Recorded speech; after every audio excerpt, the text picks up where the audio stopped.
Hey, this is Tom Hey, Scully. Hey, I was supposed to say hey, and you said hey, do you? And I'm supposed to say, hey, this is Scully Says, a podcast. You know that, sir. But you try to cut me off, and that's not to be tolerated, sir. You see, you have to have some respect for your elders. Uh, Very little respect, of course, but some respect. listen up.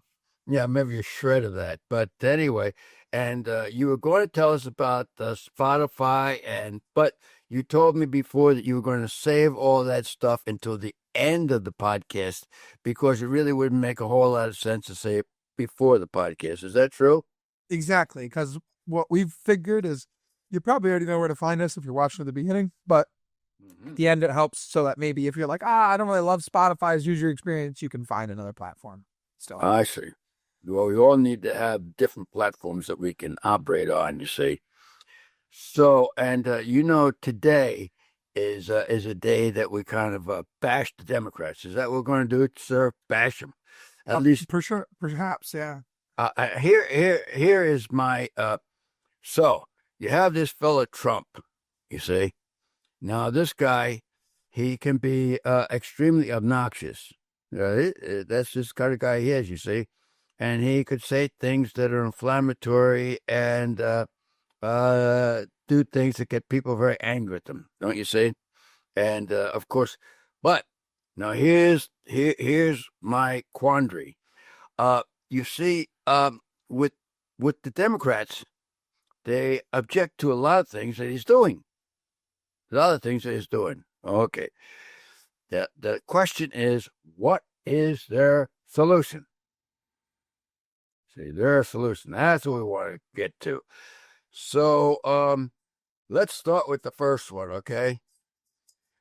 Uh, the border. Remember the border. Now, do you have any idea during the first Trump administration what the average influx of aliens was? I couldn't say the numbers, but I would imagine a little bit less so than directly after.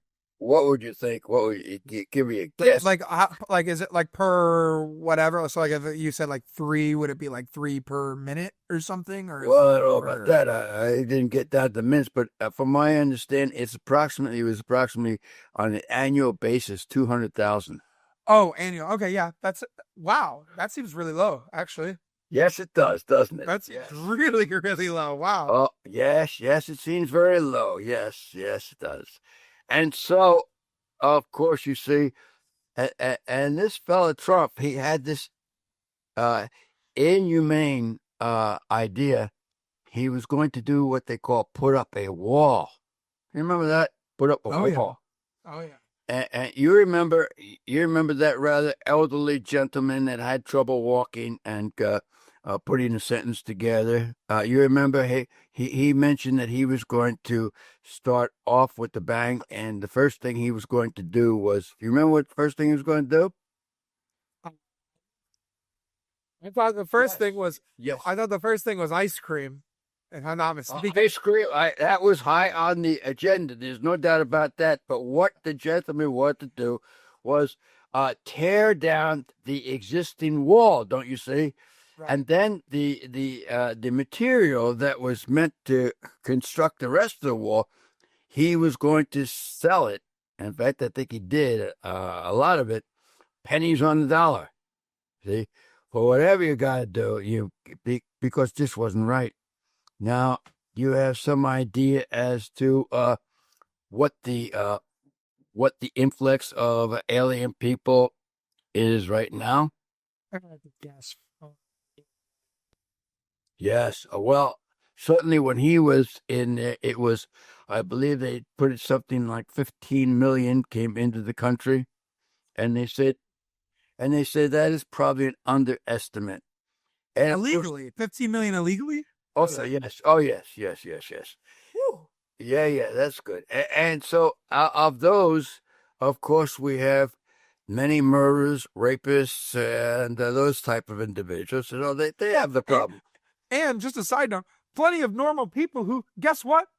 I still don't care. Yeah, like I still don't care. You know what I mean? Like I'm sorry, maybe I sound like an asshole, but Sorry, maybe I sound like a jerk here, but I don't know, like, what other country has to deal with people illegally coming into it, and then like the politicians being like, whoa, whoa, whoa, whoa, whoa, this is really good, actually. You know what I mean? Like, what are we doing here?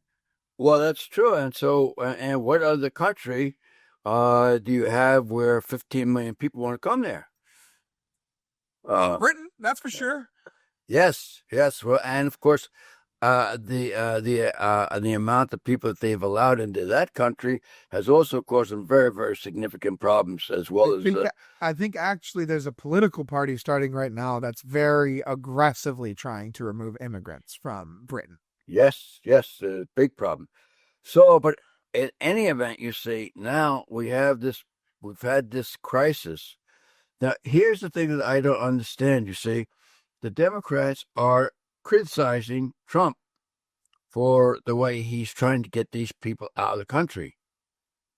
You see, what they fail to consider or talk about is that's really not his problem. Right. That is actually Biden. But there's no criticism, and nor for the 4 years that Biden was in, there was no criticism about these millions of people flooding into a country. If he had not allowed these millions of people into our country, we wouldn't have a problem trying to get them out. Exactly.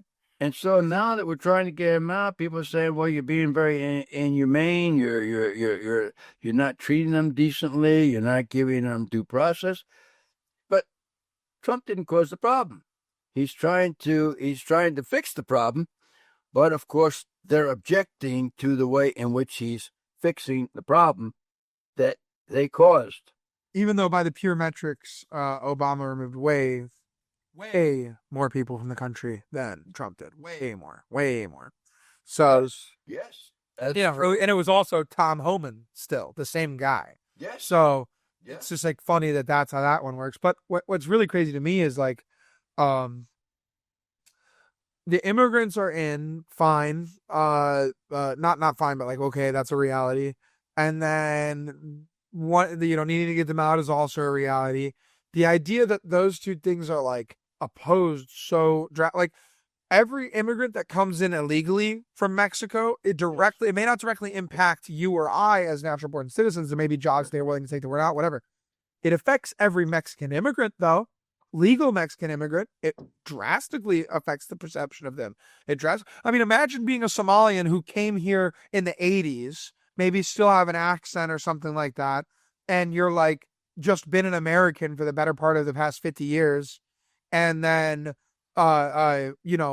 now because a bunch of Somalians are coming into the country and they have like a very bad reputation to them. Imagine what that does to you as someone who was just like the Somalian guy in the community to now you're a Somalian. Like it very much becomes a dividing line. And that's the thing that people don't think about as much is like for every illegal immigrant you have, it's actually, what's a very good analog for it is the same thing as like black people who've like made it out of a lot of the systems that kind of like can trap versus the ones that can't haven't. When you're someone who's worked really hard to be in, let's just say for the ease of communication, a white space, and when you do well in a white space as a black person, that could do really, really well for you. But the more publicized that black people who like would not fit in a white space is, the more of that stereotype that gets pushed onto the guy who is trying to, for better or for worse, conform to what they know as like success, right? It hurts those people. It does. I mean, like a lawyer who works his butt off and dresses in a suit every day. The suit might be the shield for his blackness, but to some people it wouldn't be. And like you will deal with. I mean, you dealt with a lot of people of ethnic communities and of different communities. I mean, there's a total dividing line between people who see themselves as the minority and people who are just the minority and see themselves as like a person. You know what I mean? Like there is a difference in that thought process, and it breaks down this immigration conversation as you bring in more and more people who have less vested interest in our country. It just brings down the value inherently of the people who did it the right way and who like worked the right way and just represent that culture as like a secondary thing. yes. Well, of course, you know that most of these people, they come from governments that had not worked. Right. which is the reason that they're coming here, because they've come from areas that have not worked.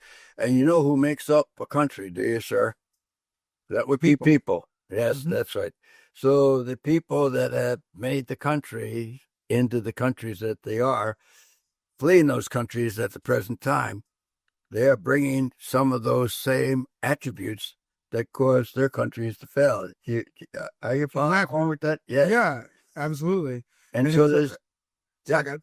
no, I was just going to say there's an influx of these folks, and they're suggesting that we change our ways, don't you see, to reflect the ways of the countries that they came from, which, Right, which it makes very little sense considering you fled the country, right? You know? yes, yes.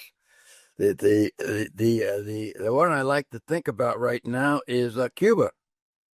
You know, Cuba people had come in there with great ideas, and these rich characters, these guys that had all the money and so on, throw them the hell out and let them go to the United States and put them on a boat, put them on a raft or whatever the hell. If they drowned in the ocean, that's no big thing.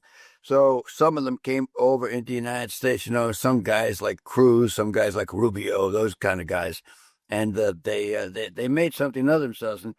And you know, they don't want to go back to Cuba. They don't want to go back there. No. Right. But you know, there's the Cubans right now. This great idea that they had. The country is falling apart. I mean, the place is just it's just well, I guess the technical term, it's a shithole.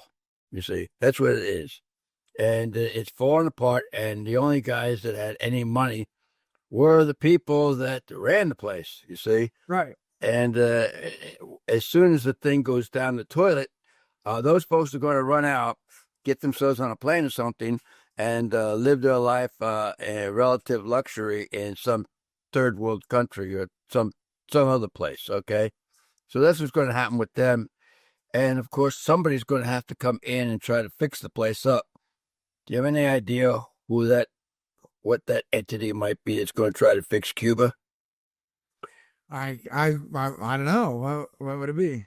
Well, I'm thinking that eventually they're going to be looking to this big character to the north of them called the United States, you see. Yeah, more than likely, yeah. Yeah, The only thing, no, the Cuba's an interesting one because the only thing is maybe there's like so much like bred in hatred of the U.S. because of how aggressive the sanctions were that maybe it'll take them a little bit longer, you know, like whereas like in Venezuela, for example, they may be opposed to American political ideals, but I would say that a large, especially since Moreno got out, a large portion of that population is kind of like, nah, we mess with America. America's pretty cool. You know what I mean? Like we appreciate that. I think Cuba's still on that. Like, if you met like a 15-year-old Cuban kid, and you're like, what do you think about the America? You'd be like, I mean, like baseball's cool and stuff. You know, like you would like probably not like us, I would think, but you know.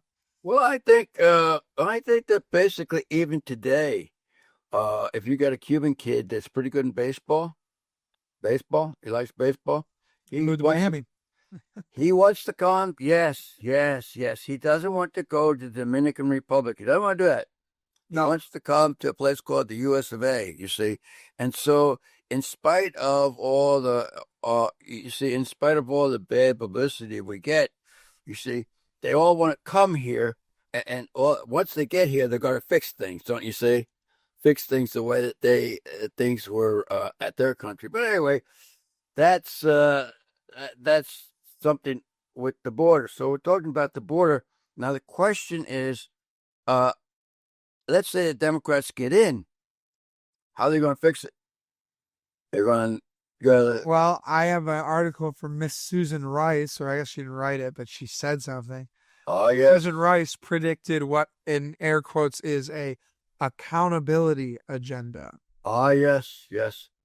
Well, you know that she was quite prominent in the Obama and the Biden administration. You remember that? Oh yeah. I Well, she was a believe. UN ambassador, which basically means she's a scum of the earth. Ah, yes, but she was watching as these people came into the country without objection. You didn't hear any No, that's objection. what I'm saying. Is she's the UN ambassador. You're the Yes, ambassador to the UN, and you're taking in millions upon millions of immigrants from yes, all of these refugee countries, Meanwhile, there's civilized countries all around them that could easily be taking them, and they're getting bussed into America. I actually have an opinion on this that I have to. I have no choice. You have a right to, I have sir. no choice. Express yourself. So I just want to read this article, and then I read this excerpt from an article, and then I have something to say. And read it with fever. Firm. Oh, it will be. Fervor, yeah, oh yeah. I'm listening. So, at more than 330,000 people, Haitian immigrants in the U.S. account for the second largest number of people on TPS in the country. While many people live in Florida, thousands of Haitians moved to Springfield, Ohio, beginning around 2018, attracted by the large number of entry-level jobs, affordable housing, and a general environment of safety.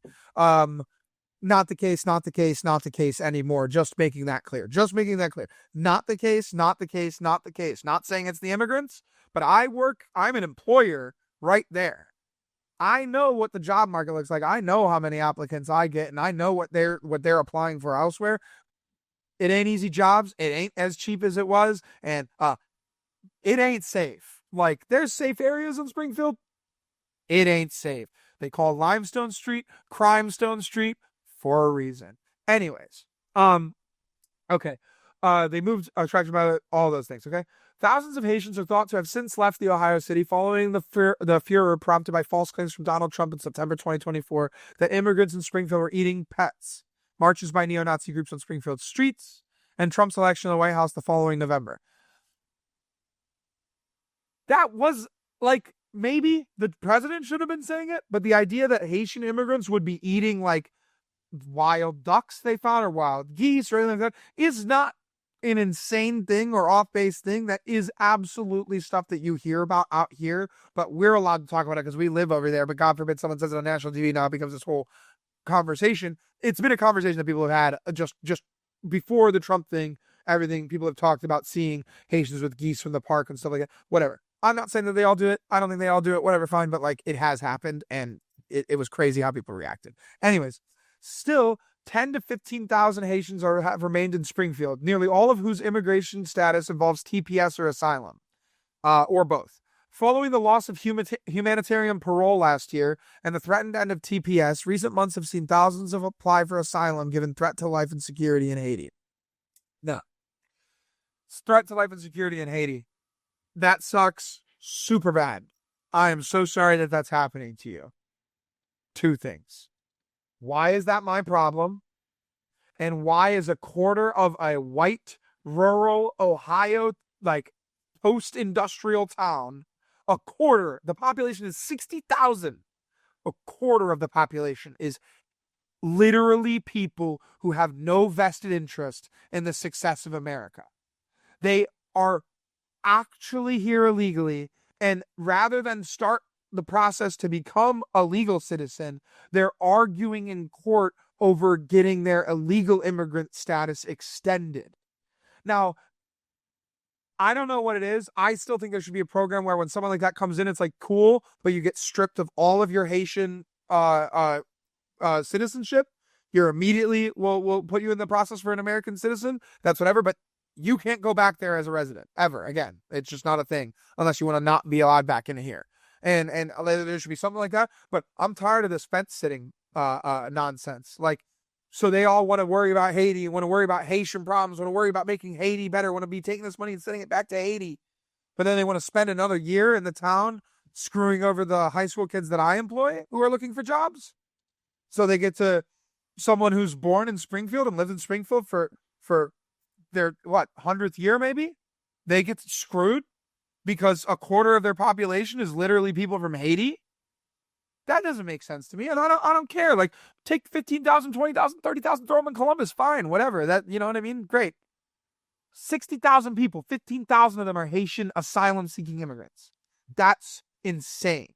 And to think that place will ever recover and ever, like, gain any estimation of normalcy after that is pie in the sky. It's not going to happen. It's just not. So, well, of course, anybody that knows anything about Haiti knows it's a place that you want to be away from, far away from, and as quickly as possible.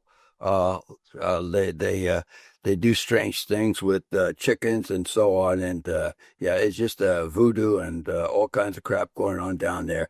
It's It's like a place from the Middle Ages. It's probably not that good, but a place to stay away from, stay the hell away from. Anyway, so there we go. And but so the border. So I have not yet heard a Democrat solution to the border that's better than the one we got. There's no solution. It's just they don't like the way it's being done, but there's no solution. Do you get that? No, and there's no. It's just that there's no solution. It's that there's not even a thought process. There's not even like the beginnings, the vestiges of a solution. It reminds me of myself looking at Tom Brady throwing the football and saying, "Nah, he really messed up on that one. He should have done this or he should have done that. He could have done that." And if it wasn't for him, it's another guy out of Green Bay. What's his name? Rodgers. Yeah, if he only was a little bit more mobile, if he only stayed in the pocket, it's very easy for somebody like me that's never really played the game, knows nothing about it, but can criticize these guys all day long. Right. It seems as though that's what the Democrats are doing. They're criticizing Trump, and very easy to do. Well, I want to know what they're going to do about it.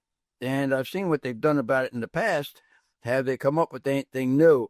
And I would suggest that their solution is to do nothing, to ignore the problem. See, the problem doesn't exist, and that's what they did for 4 years. There's no immigration problem, no problem down at the border. Kamala, she was not the border czar. She knew nothing about the border. Wasn't supposed. Right. She knew nothing. She knew nothing. The border czar. She had no idea. That's right. And the same thing with Mayorkas or whatever the hell that guy, we don't know what he was up to either, but two slimy individuals, if ever there were one. So going on to other things. So we've got no solution for that. Now we've got another problem dealing something with the border. It's called fentanyl, don't you see? Yep. It comes out of Venezuela. And now they're talking about these two individuals that were wrongfully killed, you see. But the thousands of kids that have succumbed to fentanyl, it's no big thing, you see. And the thousands of individuals that are addicted to fentanyl, no big thing. And the millions of dollars that have been made by corrupt individuals, no big thing. And so we have these boats that are being blown out of the water. We don't know who these folks are. We don't care who these folks are, and getting blown out of the water is a great thing. But we have criticism, don't you see? You should not do that, and it's a bad thing to do. And so what are we going to do about fentanyl? It's a bad thing to do. You shouldn't be doing it, and don't. Yeah, but what are we going to do about fentanyl? Well, we could, and so you end up with no solution, none. Right. Yeah? No, right. But so there we go with the fentanyl. But so we've got these two crises, but we have no solution to either one of them. And so that's what we have on those two things. And of course, we're talking about the another thing that comes up with the border or something coming from outside of the country is tariffs. You see that? And of course, Trump got slapped down with these tariffs. You see, and so the question is, what's going to replace these tariffs? Well, we don't know that. See, we have no suggestions about that and how we're going to bring additional funds into the country.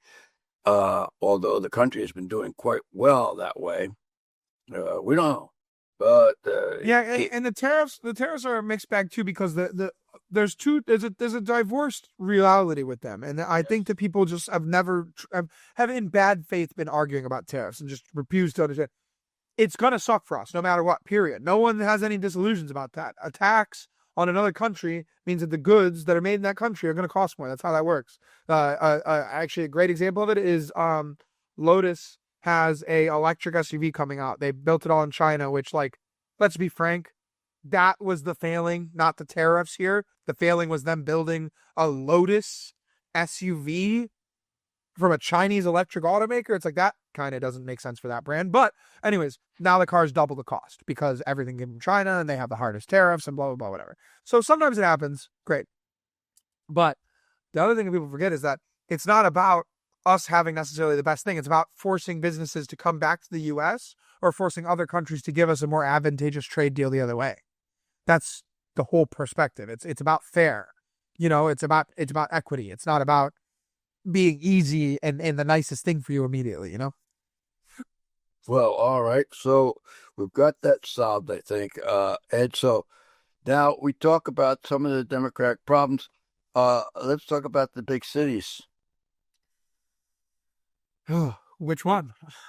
Well, you've got New York, and of course, I think that the best thing what's going to happen with New York is uh, a watch and wait, because I believe that this is probably the greatest city in the country, and we're going to see what's going to happen with it.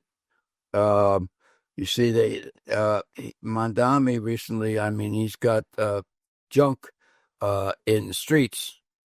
Oh yeah. Junk in the streets. Can't pick this because it's just not working. And he's come up with this food market for the people. The co-op, yeah. Oh yes, and he has people. Accompanying the shopper to show the shoppers what they can get. So, instead of having somebody go to the checkout counter by themselves, he's got somebody having to escort these people. So now instead of having no employees doing the work, they got two employees. You see?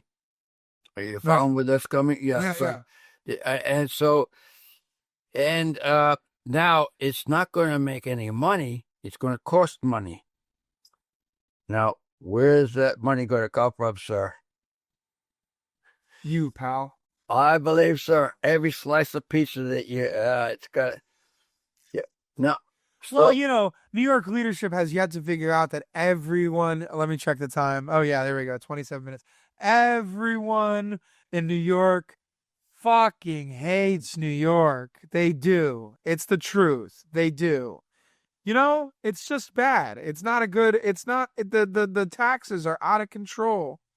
$20 in and out of the city, for a toll road. It's out of control. And I get it. It's a big city. You want to provide more things. It's going to cost a lot of taxes are a thing. Actually, you're the person who said a long time ago when I was a kid, you were like, oh, you don't mind paying your taxes, even though they can be a bit annoying, because at the end of the day, you figure, someone did it to help you get up there. Someone paved the roads when you weren't paying taxes. So, vice versa, right? And that's right. That's their correct perspective to have on it. But obviously it does get to a point. But I don't understand how they don't get it. It's it's the same thing that they talk about in the town that I work in. You want you want to cater to the lowest common denominator of people as far as contributors to the system. But by doing that, you're pushing out the people who do contribute to the system, because they're sitting there well, what the hell? My taxes just keep going up year over year over year over year. Meanwhile, Mrs. Subsidized rent, it doesn't have to worry about any of that. You know what I mean? And that's for whatever reason in New York, it's this weird focus on all the real New Yorkers left. And so since all the real New Yorkers left, we got to bring in more poor people, because poor people are the real New Yorkers. And I'm not saying that someone who's poor doesn't have every right to New York. Of course you have every right to New York. But if you don't contribute a lot to the taxes, adding things like a grocery store that no one has to pay for, how does that work? How does it work? Well, that's a good question, because, a lot of landlords now are selling the places, trying to sell these places. For sure. Yeah, yeah. Trying, but of course they don't have many buyers. And one of the reasons is, no, really? No, because Mondami has said the cost of maintaining the apartments and so on has gone up 28%. 28%, but I believe that he's saying that the rent is going to 10%. That's so he's going to allow, I think, maybe with these rent controls going up 10%, so you're losing 18% every year that you've got one of these apartments. So the best thing you can do is get the hell out of town, you see, and try to sell these places at a loss. So wait, so if I had a $10 million place, they're saying year over year they expect me to be willing to lose $1.8 million on that plate, or yeah, I was, but what I've heard is that the cost of keeping an apartment going up over the last couple of years has gone up 28%. It ain't cheap. It ain't cheap buying stuff for an apartment. No way. You know. No, but see if you put rent, see, and so you say, well, these are money hungry landlords. You see, so we've got to stop the amount of rent that they can charge. We've got to lower the rent. So the rents are being lowered, the costs are being increased, and so it's not really rocket science to figure out the fact that these guys are trying to flee as quickly as they can. Well, and I get frustrated by this too because it's like, again, like these people are essential. Like having BlackRock or the city government own all of the apartments is not a good thing.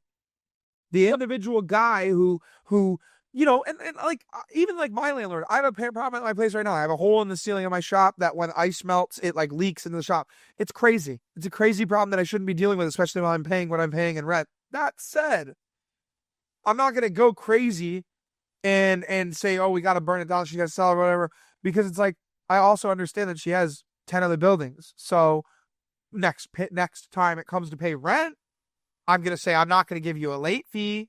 I'm not going to give you a whatever, but I'm not going to pay you until the hole's patched, but I'll give the grace, right? Because I understand it's difficult.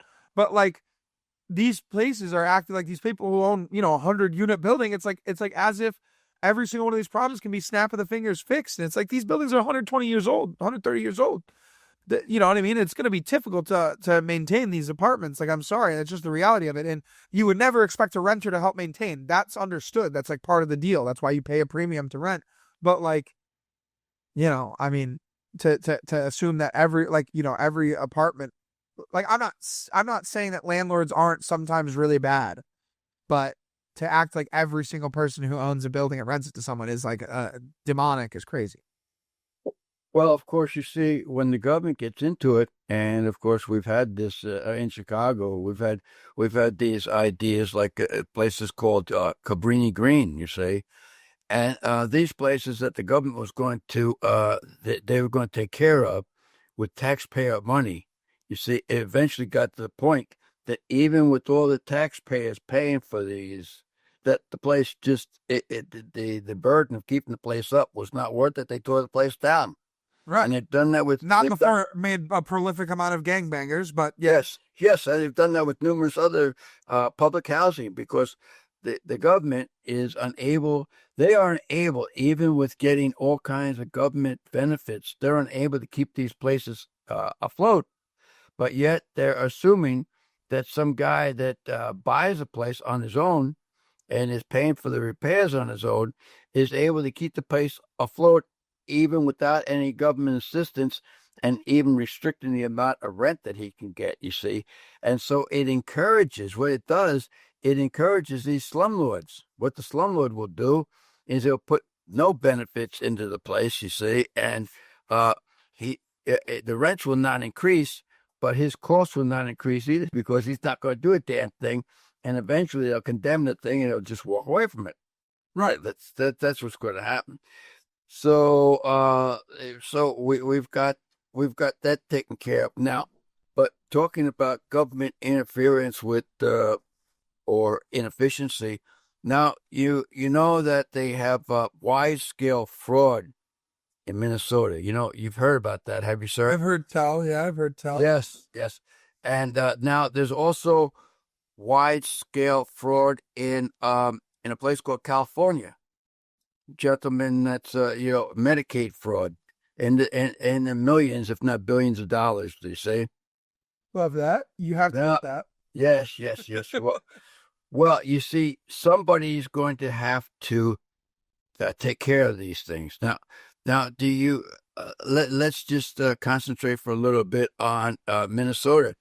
Do you feel that the Minnesota taxpayers are going to be the ones that are going to be taking care of this fraud? That they're very open and they want these Somalian folks to come on in, and they're not too concerned about the fraud, so on. You see, because it's billions of dollars worth of fraud. Do you feel as though the Minnesota taxpayers are going to be paying for that? I would imagine so, right? Or no, well, actually, probably, but you also probably get some federal subsidies, I'd imagine too. But yeah. Ah, I believe that what's going to happen is they're going to say, well, don't you see, we're unable to pay for this. We're unable to pay for this. And so we're going to have to ask the federal government. In fact, Mondami has already asked the federal government, you see, as has Mr. Waltz, that we've got to kick in. You see, it's your job to kick in to kind of subsidize the Somalian fraud that's going on, you see.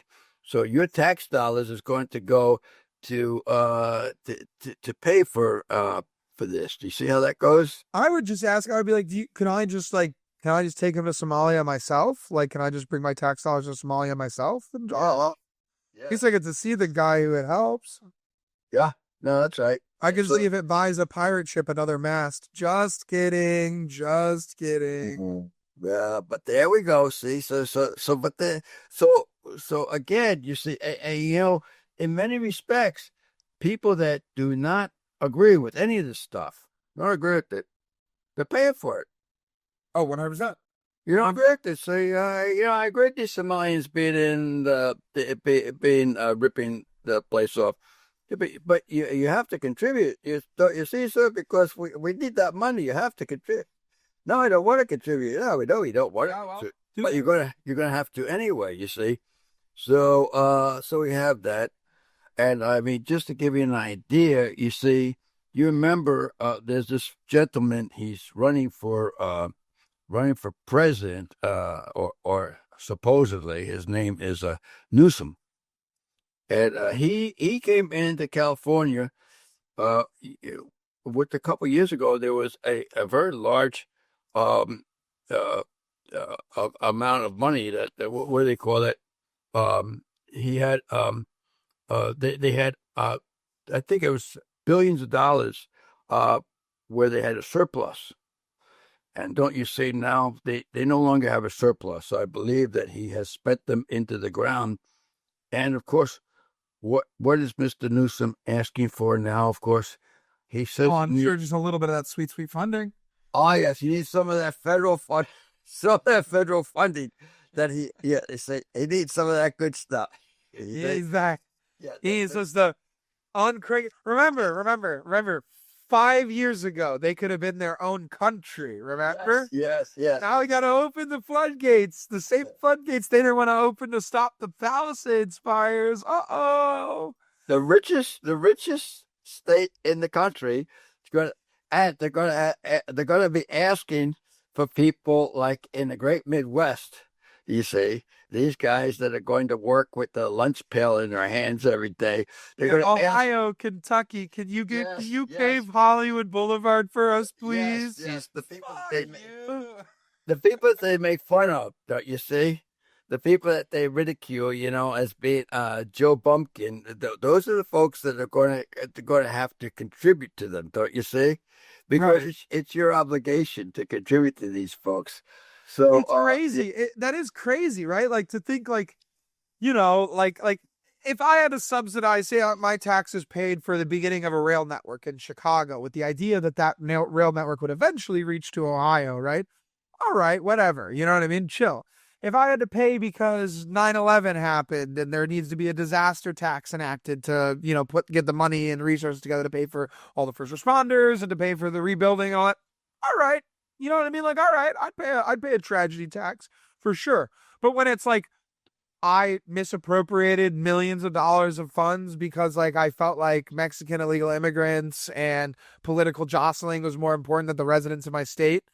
Like, and now I have to help you. Like, I'm not bailing you out. I'm not bailing you out. Like, and people like it's the thing of Ford versus Chevy. Chevy should never be looked at by the government again to help them. They had their hand out 3 individual times where it was like, oh please, can I get billions of dollars? But yeah, great. No wonder you can make such reliable motors. You literally stole taxpayer money, never paid it back, even though you turn a profit now. Crazy. Ford did it one time. Ford did it once. Ford didn't take the money the first time during the big bailout. They were fine. Ford took money the second time that there was a big bailout under Obama. And I don't love it either, and their trucks kind of suck. Maybe as a result of that, who knows? But there is something there. I can give them grace because it's like, all right, you took it when you really needed it. You didn't just stand there with your hand out, taking money and stacking it on top of on top of more money. And like I can deal with that. But if they were a car company, California is Chevy. I mean, it's super Chevy. It's like anything that they can take money from their taxpayers or other taxpayers or whatever, they're doing it. You know what I mean? I mean, this is a state that one of its like greatest destinations is realistically entirely in Nevada. You know what I mean?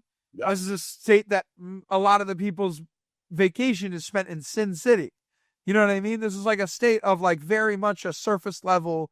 Not everyone who lives there has a surface level existence, but I think the values in California are very often very surface level values. And so it's like for the shallow kid in class to be having their hand out for money is like, were you just being a jerk like 2 minutes ago? You know what I mean? About how you could leave everyone else. You're better than everyone else.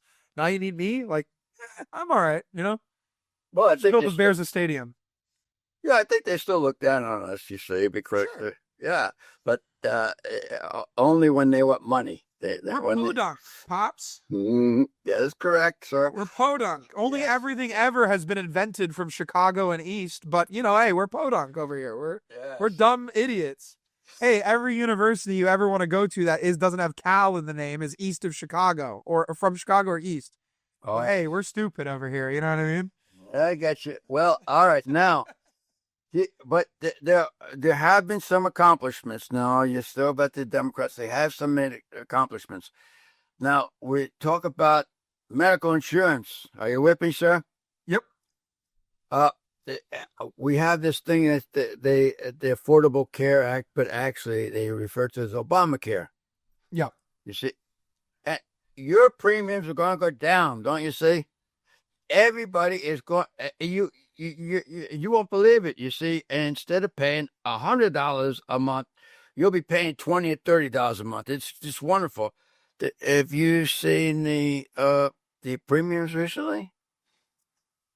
I feel very good. My insurance cards feel pretty bad to use. Oh, yes. That much. I will tell you though that if you have no employment, yes, you have no employment. Oh yeah, I actually had Obamacare last year, and I have now insurance through Emma, but the Obamacare was way easier, way easier to use. Like that stuff was great. Yes, yes. And so there are people that are out there. There are people that have not been to the doctor in years. You see, and now they've got this care, and I've noticed that they are going to the doctor on a regular basis every couple of months. 4 or 5 times. Yeah. And Oh, my back hurts. I got to go to the doctor. It's like and the finest institutions. You see, right. yes, Right. you see, and so of course they're not paying any premiums. No.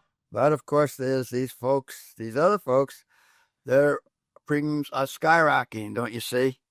Yep. So really what has happened is the great middle class again is being squeezed, you see. What was the problem with the ACA that it wasn't its own healthcare company?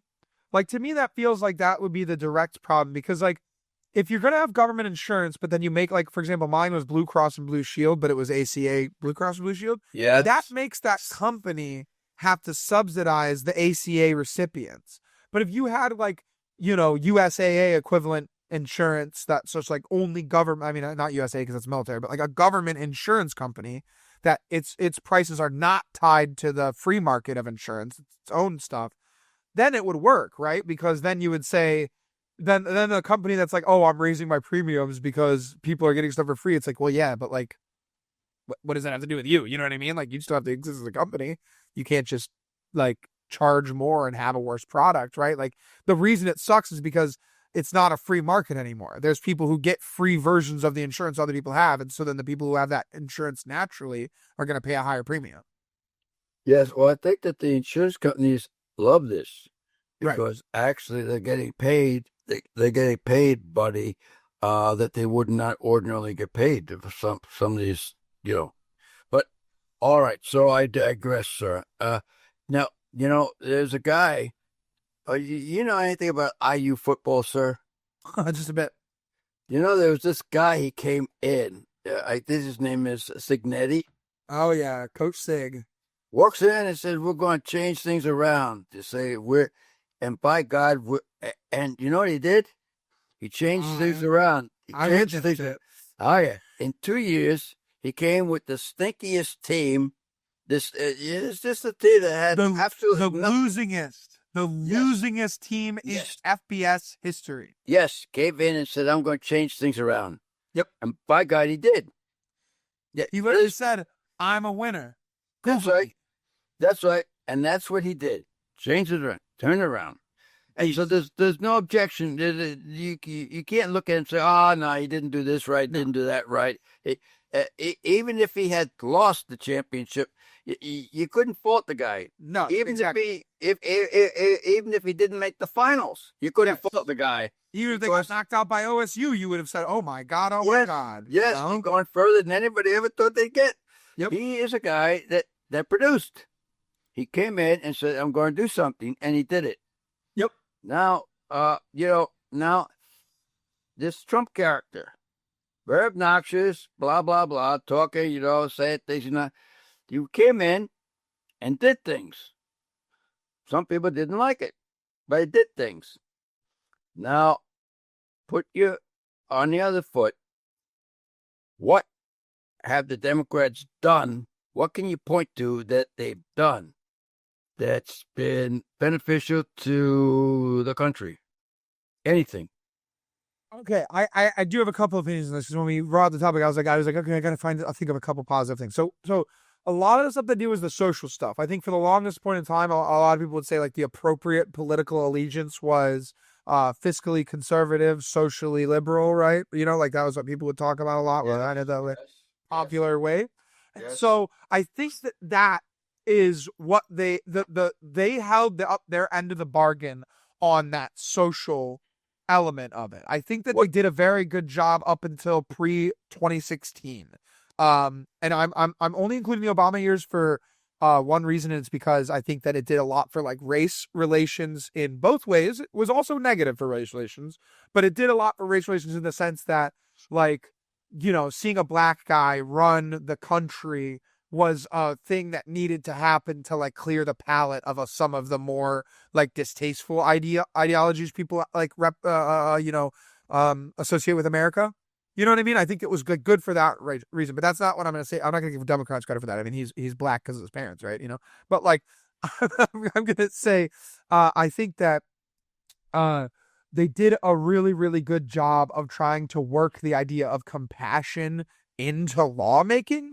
I think the problem is that instead of that becoming a vehicle for like actually directly affecting your constituents' lives in a way that they feel heard and seen, it's a lot more like of buzzwords that make people feel heard and seen. But the actuality of the legislation is that it doesn't really benefit any individual per se, Like I think that like even if you go to like some of the more extreme policies where you'd think, okay, well certainly someone wanted this because otherwise it's crazy. Like even the critical race theory, right?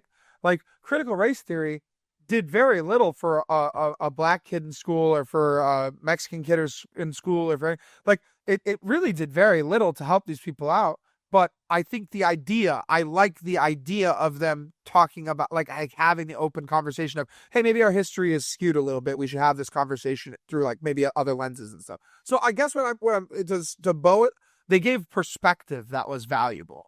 Like there was valuable perspective from a lot of the like Democratic lawmakers I looked up to pre 2016. I think past 2016, it's very much the same thing that like Trump in the middle election that he lost was kind of doing, where you're going against the other side as opposed to going for yourself. I think the Democrats, since Trump's been in office, have been against Trump as opposed to for them. But I think when they're for themselves, they actually like, they do.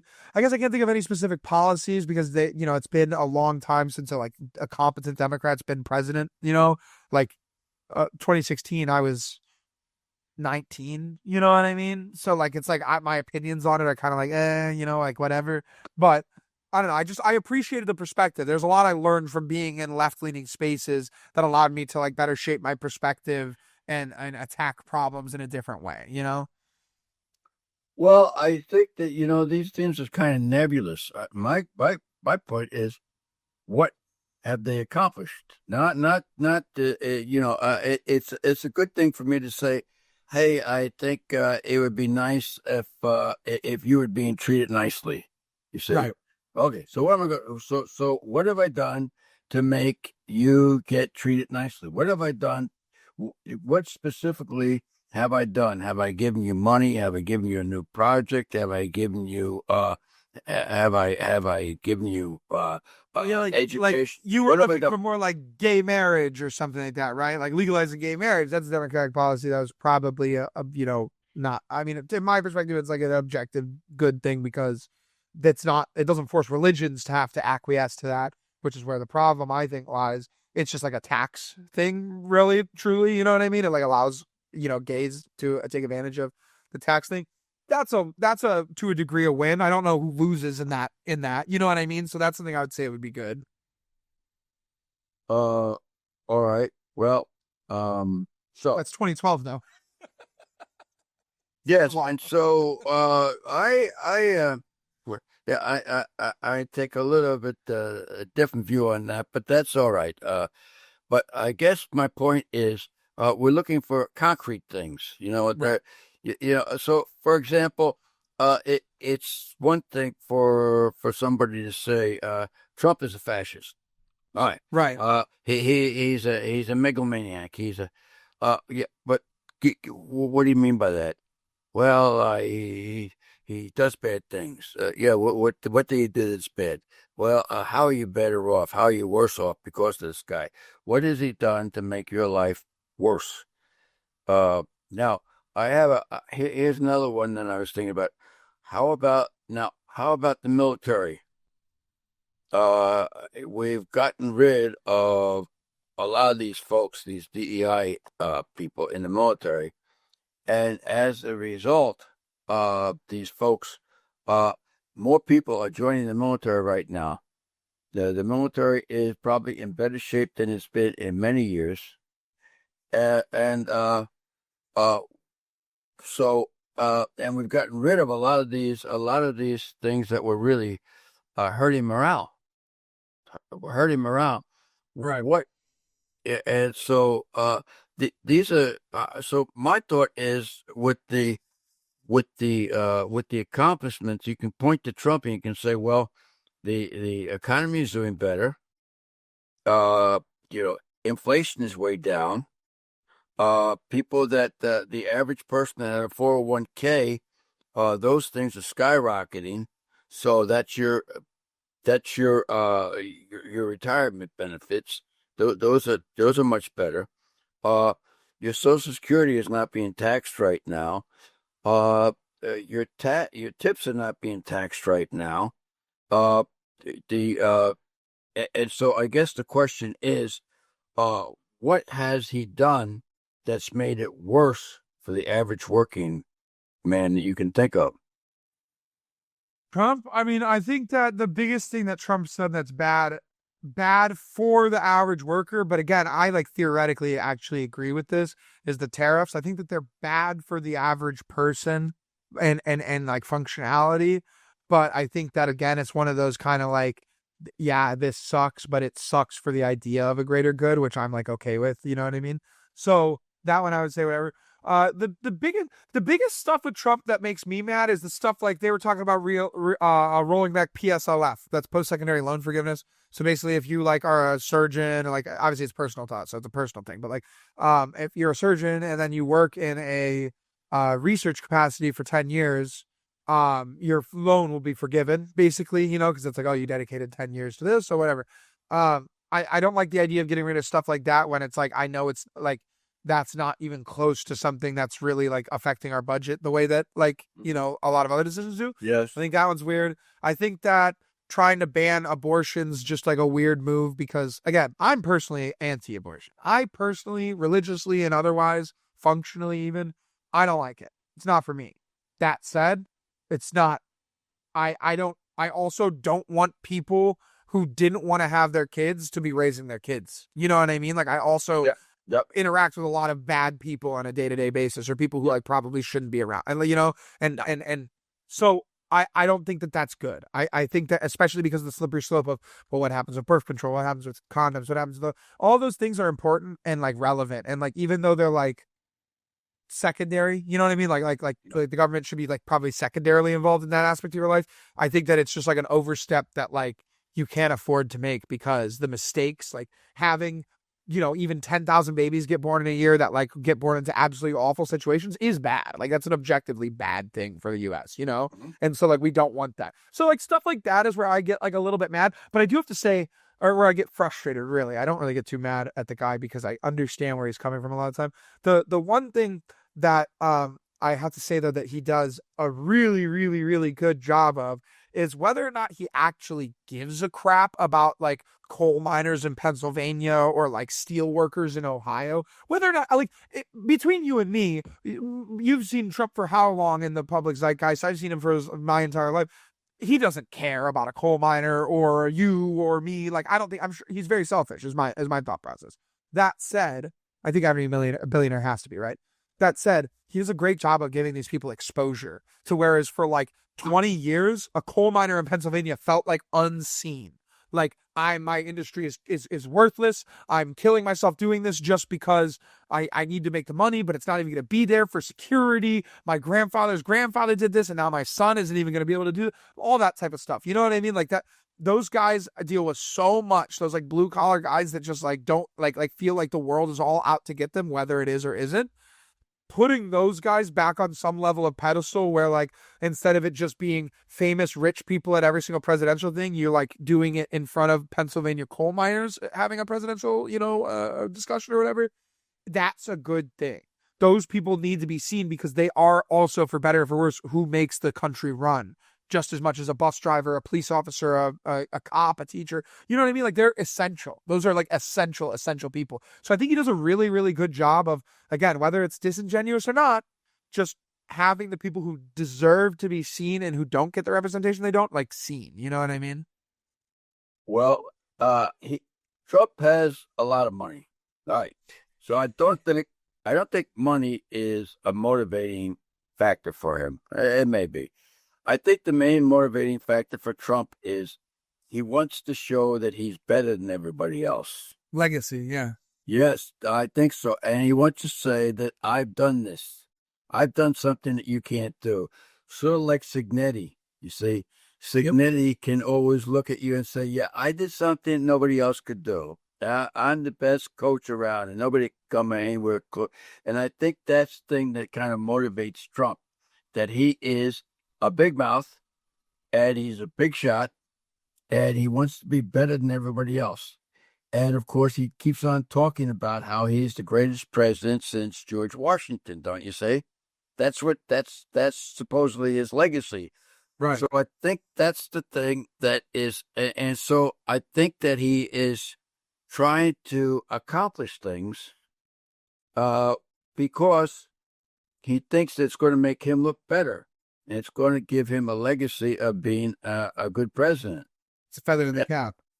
Yes, I think so. More so, I mean, you could just use so much money, but Well, sorry.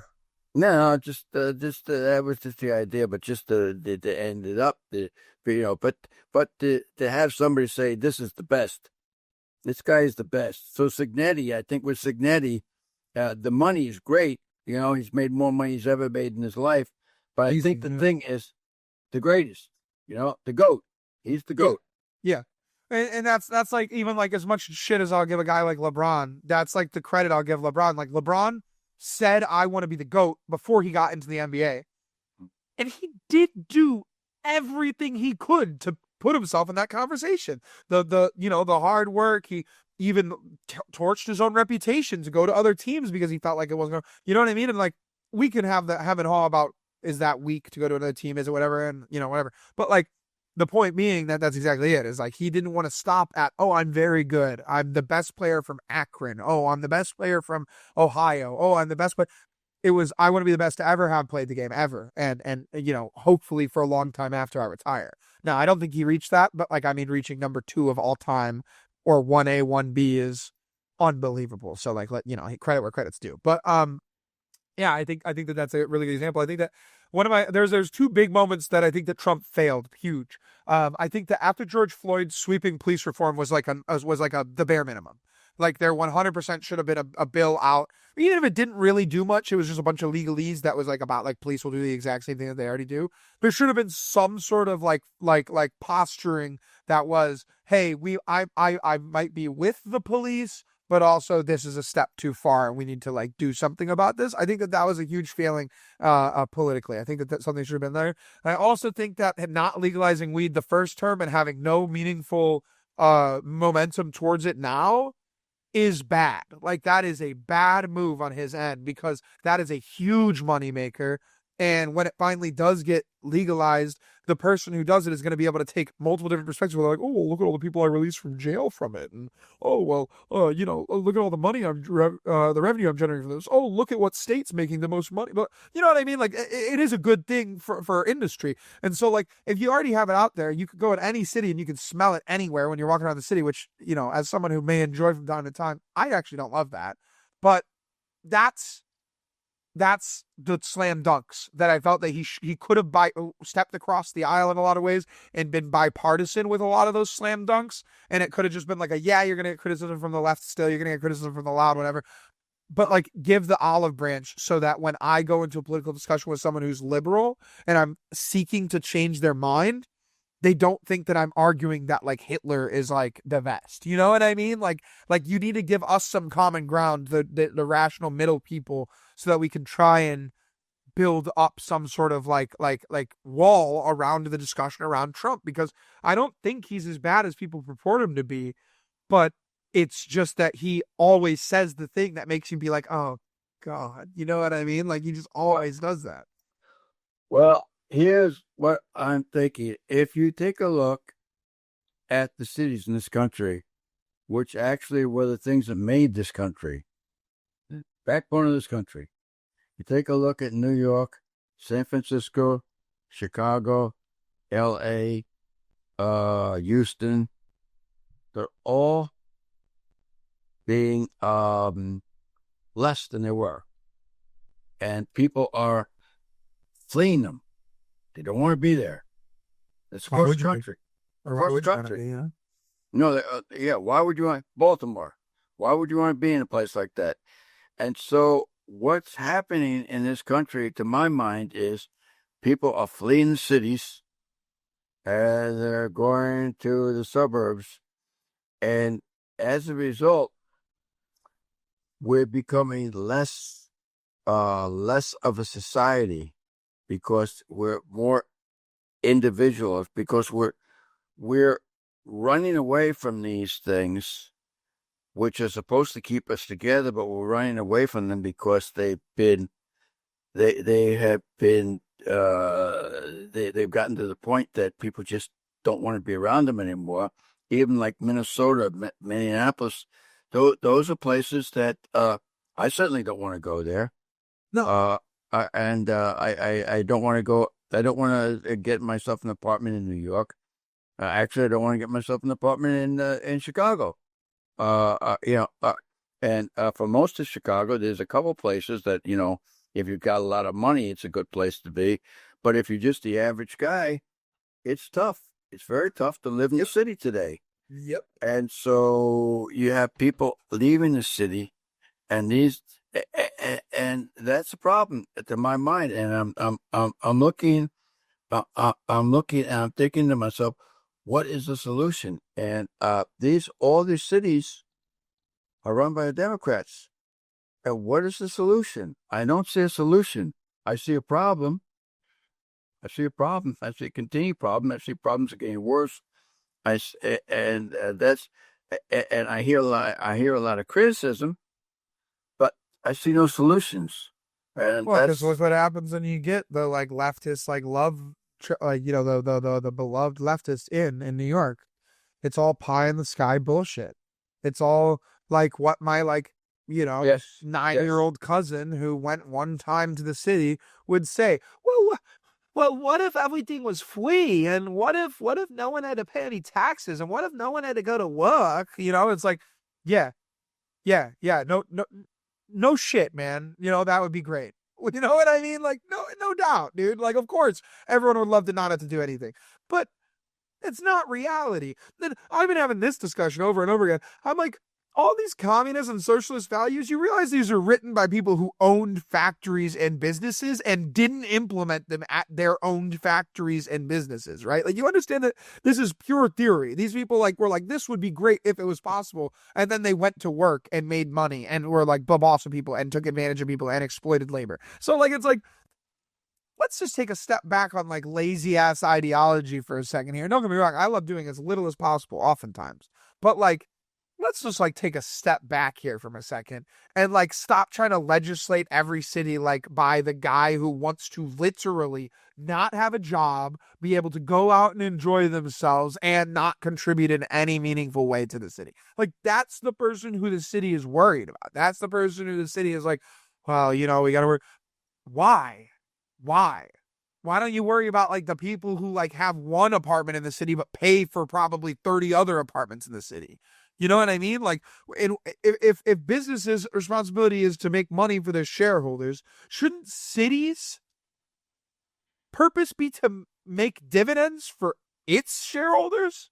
Like, do by nature of me owning a small piece of Miamisburg, am I not essentially like long-term leasing a piece of this city? Therefore, like, ergo, if this city became a multi-billion-dollar city, I get some payoff, and it's in a real way. It's my land value is worth more money, so my land can sell for more. So, what, you know what I mean? But like, why are we catering to people who don't live in the city, don't have any attempt to live in the city, don't have any want to set aside, everything else to go achieve so that they can own a piece of their city? Why is that who we're worried about?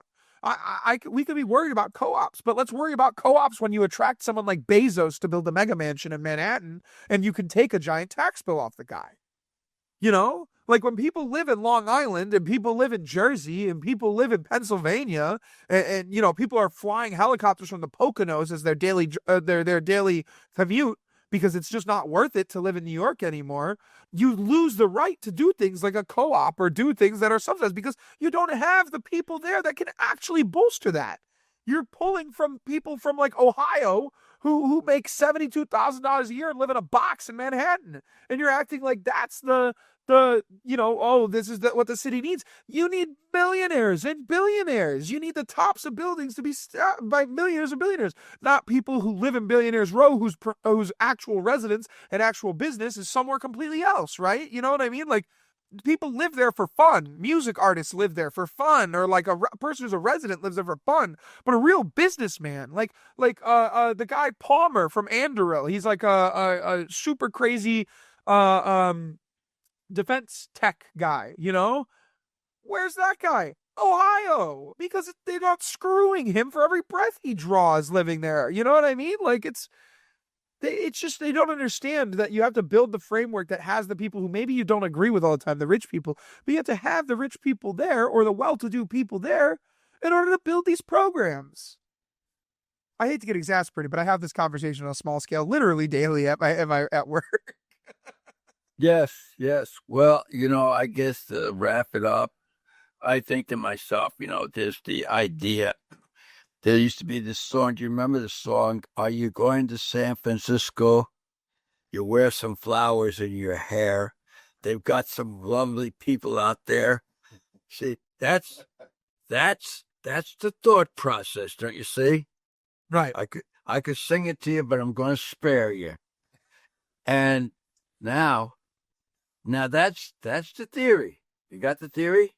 Yep. The reality is that you're tiptoeing over poo-poo. That's the reality.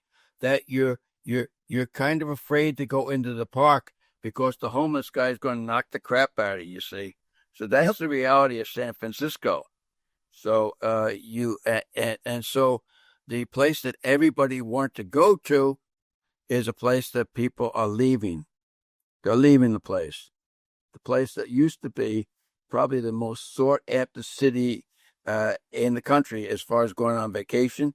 I don't know anybody that's going to say, "Hey, I got to go to vacation to San Francisco today," because it's a crap hole. Yep. That's But that, you can't. But that's not going to ever be acknowledged. That doesn't get acknowledged. I remember that so clearly. San Francisco was that place. San Francisco was like the coolest city in America, yeah, straight up. yes, yes, yes. And as far back or as close recently as 2014 when I went there, it was like the coolest, but it was getting weird. And then it's literally the past 20 years. I know one person who's lived there and like love them to death. They're a great person. They're like they're woke to a bad extent. And so it's like, yeah, I get it. You know what I mean? When your entire life is drawn by these like fake political arguments that you're having in your head all day. Like, yes, I can understand how San Francisco might be appetizing because it's your echo chamber. You know what I mean? But like, other than that, other than someone seeking a straight up echo chamber, I don't know anyone who's going to San Francisco, moving to San Francisco for sure. No. No. Why So would you? no, you can't afford it anyway. Live in the valley. Why not live in the valley? Yeah. At least the valley is not just delusionally, leftist. No, it's affordable. Yeah. But there's very few places in California that are affordable. Yeah. So here we are, sir, in the great Midwest. And as corny as it sounds, sir, the Midwest is the place to be. Yep. The Midwest is the place to be, and it is they call it the heartland, and there's a reason. See, it is the backbone, the heartland of the country, and it's propping up.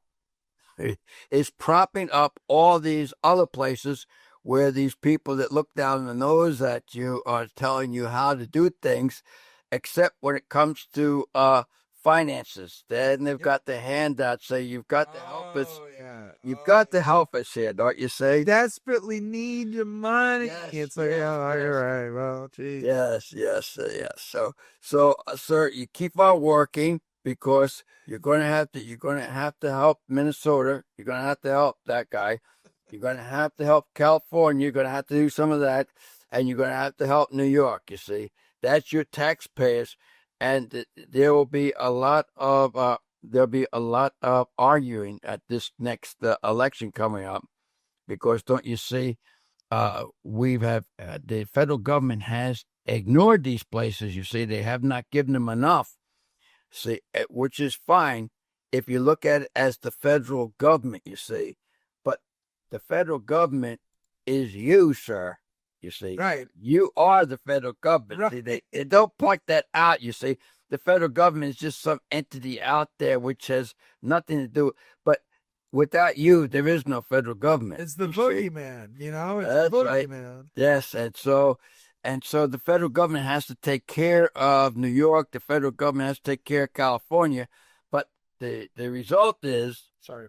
yeah, don't ever do that again. Sure. I know that was crazy. I know because you should be hanging on my every word. No, you I see. am. It's like a reflex. I see. And so what's happening though is actually when we get to the end of the day, these folks will be having their handout, and they're going to have the handout, and they're going to tell you that you have to work harder. You have to work harder. You have to pay more money so that they can work less. Don't you see?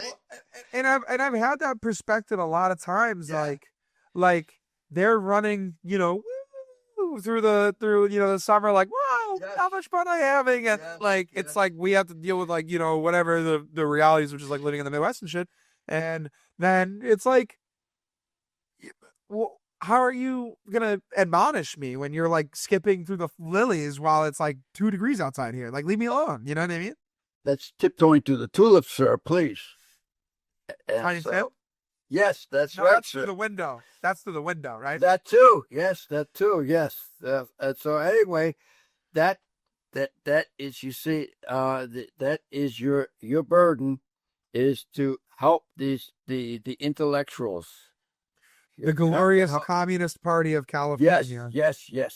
yes. You have to help people like Bernie. You must. All hail Newsom. Yes, I don't hail Newsom. think any of these guys have ever had a job. Even the LC. I mean, the last job she has a bartender. I mean, come on. Hot take, I think that if you work less than 40 hours in California, you don't have a job. Yes, yes. It's too nice outside there. If you can go outside and it's sunny from 5 o'clock to like 8:30 and it's nice outside, I don't want to hear about any of your worldly problems. Leave me alone. Yes. It rained today, and that rain turned to snow, and that snow turned to ice. And then it said, "Oh, it'll be 60 later." So that just toughens you up. All right. I think we bashed these people enough. Well, not enough. We bashed them, but not enough. They should continue to be bashed and bashed unabashedly. Unabashedly bashing them. Yeah. Don't be bashful. That is right. Don't be bashful about bashing them. No, don't do that. Now, I said enough. I said too much, and I believe that's in the song. Isn't that in the song by R.E.M.? Rem? We're standing in the corner. We're losing our religion. There, I said it all. I said too much. All right. On that note, sir. This has been the Scully Sez podcast episode. I don't remember. 32. Let's go. I was going to say I knew we were in the 30s. I didn't want to say 30 and double up. But so episode 32. Thank everyone for watching. We're on Spotify. We're on Apple Music. We're on the Apple Podcast app. We're on TikTok. And we're on Facebook. If I missed anything. YouTube, the most important one. Oh, my goodness. YouTube. Like, subscribe, follow. All of it helps. Just more viewers means more content. More content's more fun. And I was going to say we're getting down and 30. We're getting down and 30. Is that right, sir? It is my dirty 30. Did you get that? Yeah. It's a play on words, sir. And on that, I think we should leave it. Don't you think so? Absolutely. Peace be with you. And also with you.